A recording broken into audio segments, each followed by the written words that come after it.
আলহামদুলিল্লাহ 2026 সালের জিলহজ মাস শুরু হয়েছে। পবিত্র হজের মাস শুরু হয়েছে।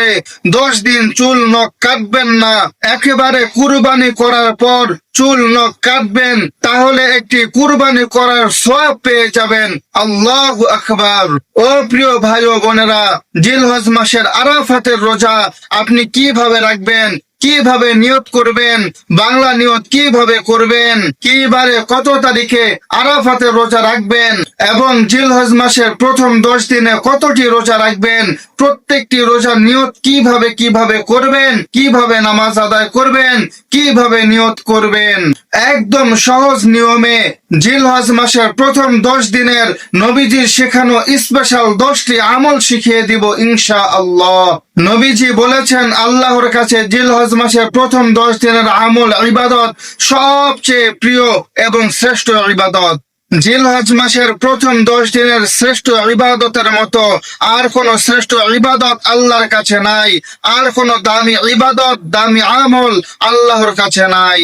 তাহলে আপনারা অবশ্যই হজের মাস যেহেতু শুরু হয়েছে, প্রথম 10 দিনে কিভাবে আমল করবেন, কোন কোন আমল করবেন, কিভাবে রোজা রাখবেন, আরাফার রোজার নিয়ত কিভাবে করবেন, সম্পূর্ণ নিয়ম কানুন গুলো আল্লাহর নবীর শেখানো স্পেশাল কোন 10টি আমল আপনি করবেন, আশা করছি ভিডিওটি শেষ পর্যন্ত দেখে আপনি সঠিক এবং সহজ নিয়মগুলো শিখে যাবেন এবং অন্য ভাই এবং বোনেরা দেখে যেন উপকৃত হতে পারে, তারাও যেন আমলগুলো শিখে ইবাদত করতে পারে।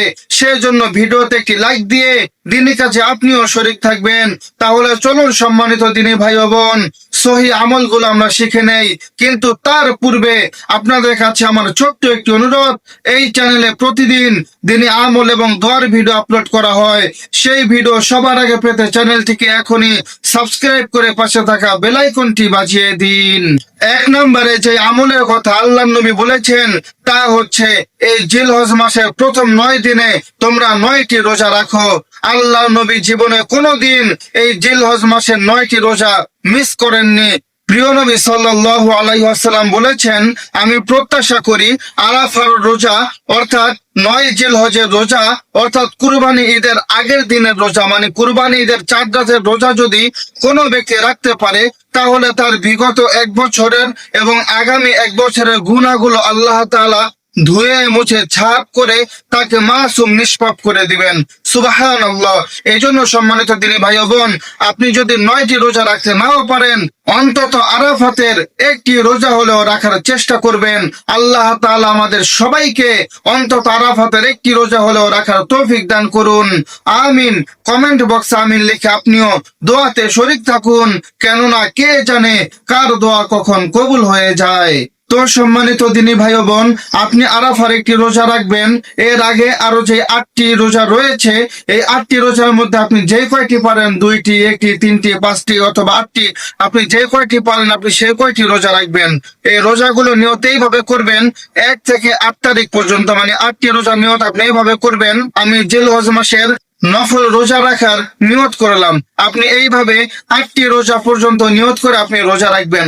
কিন্তু 9ম দিনে অর্থাৎ আরাফার দিনে আপনি নিয়তটাকে এইভাবে রাখবেন অন্তরে অন্তরে, আমি আরাফার রোজা রাখার নিয়ত করলাম, অথবা আরাফার রোজা রাখার জন্য আপনি উঠতেছেন, সেহরি খাচ্ছেন, প্রস্তুতি নিচ্ছেন, আপনার মনে মনে যে রয়েছে এতেই নিয়ত হয়ে যায়। বাড়তি কোনো কিছু মুখ দিয়ে পড়তে হয় না। অনেক সময় অনেক আলেমরা বলেন মুখ দিয়ে পড়তে গেলে সেটা বেদাত হয়ে যায়। কুল্লু বিদআতিন দালালা দালালাতিন ফিন্নার। প্রত্যেক বেদাত গুমরাহি বা পথভ্রষ্টতা, আর পথভ্রষ্ট ব্যক্তিদের জন্য রয়েছে জাহান্নাম। এরপরে যে আমলের কথা আল্লাহ নবী বলেছেন তা হলো বেশি বেশি জিকির করা, আল্লাহর স্মরণ করা।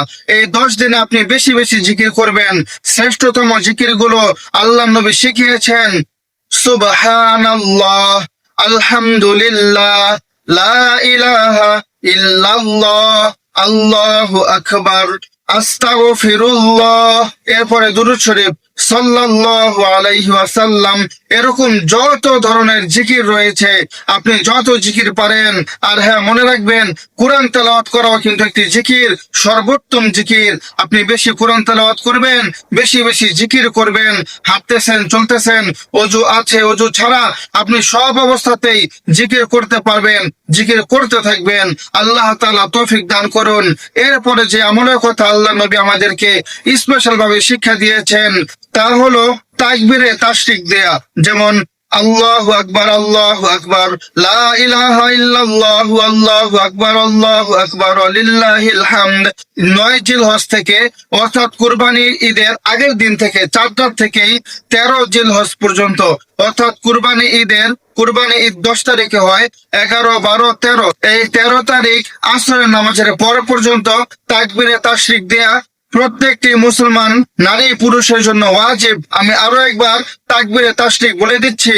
আল্লাহু আকবার, আল্লাহু আকবার, লা ইলাহা ইল্লাল্লাহ, আল্লাহু আকবার, আল্লাহু আকবার, ওয়ালিল্লাহিল হামদ। প্রত্যেক ফরজ নামাজের পরে আপনি এই তাকবীরে তাশরিক দিবেন। এরপরে আমল সম্পর্কে আল্লাহ নবী বলেছেন, ক্বালান নাবিয়্যু সাল্লাল্লাহু আলাইহি ওয়াসাল্লাম, আদ-দুআ হুয়াল ইবাদা। দোয়াই হচ্ছে সর্বশ্রেষ্ঠ ইবাদত।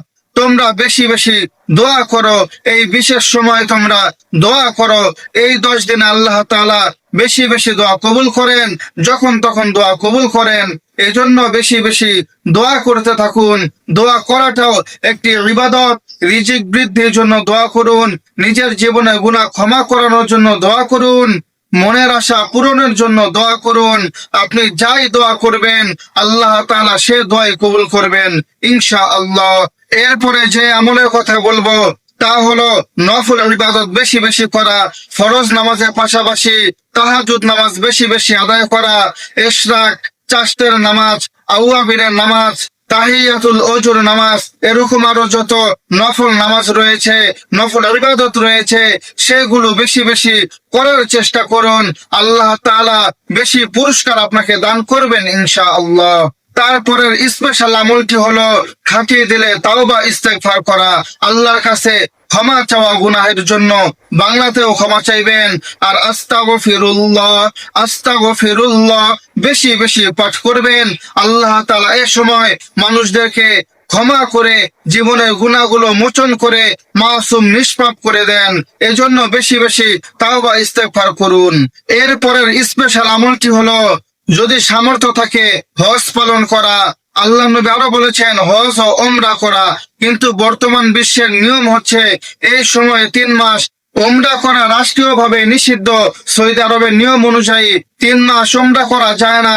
এজন্য সামর্থ্য থাকলে হজ পালন করুন। যদি আপনি নেশাব পরিমাণে মালিক হয়ে থাকেন, তাহলে কুরবানি দিবেন। নেশাব পরিমাণ মালিক হলে কুরবানি দেওয়াটা ওয়াজিব। নেশাব পরিমাণ বর্তমান বাজারে 3 লক্ষ টাকাকে বোঝায়। যদি আপনার 3 লক্ষ টাকা থেকে থাকে জমাকৃত, সেটা আপনার যে কোনো ভাবে হোক, ব্যবসাতে হোক অথবা আপনি কোনো ব্যাংকে রেখেছেন, যেভাবে হোক, মানে আপনি 3 লক্ষ টাকার মালিক, ক্যাশ মালিক রয়েছেন, তাহলে আপনার উপরে কুরবানি দেওয়াটা ওয়াজিব। আর খেয়াল রাখবেন আপনার কুরবানিটা যেন আল্লাহর নামে হয়, আল্লাহর সন্তুষ্টির জন্য হয়।